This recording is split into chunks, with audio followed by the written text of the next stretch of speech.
బెంగళూరులోని Koramangala ladies PG హాస్టల్లో ఉంటున్న 22 ఏళ్ల యువతి దారుణ హత్యకు గురవడం సంచలనంగా మారింది. ఒక ప్రైవేట్ కంపెనీలో పనిచేస్తున్న కృతి కుమారి అనే యువతిని బీహార్కు చెందిన 22 ఏళ్ల యువకుడు అతి కిరాతకంగా హత్య చేశాడు. మంగళవారం రాత్రి పొద్దుపోయాక 11:30 సమయానికి హంతకుడు హాస్టల్లోకి చొరబడ్డాడు. ఎవరికంటా పడకుండా కృతి కుమారి 3rd ఫ్లోర్లో ఉన్న రూమ్లో ఉంటుందని తెలుసుకున్నాడు. ఆమె ఉంటున్న రూమ్లోకి ప్రవేశించాడు. ప్లాన్ ప్రకారం ఆమెను హత్య చేయాలని డిసైడ్ అయ్యి తన వెంట తీసుకెళ్లిన కత్తితో ఆ యువకుడు కృతి కుమారి గొంతు కోశాడు.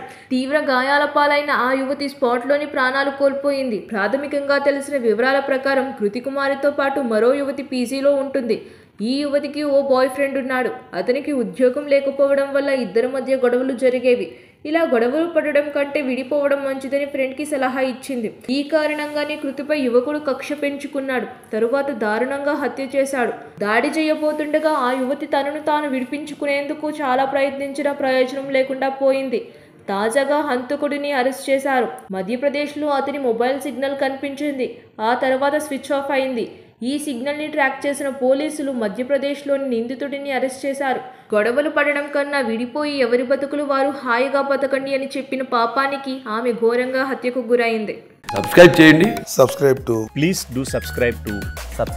Please like, share and subscribe to top Telugu TV. Top Telugu TV. Top Telugu TV.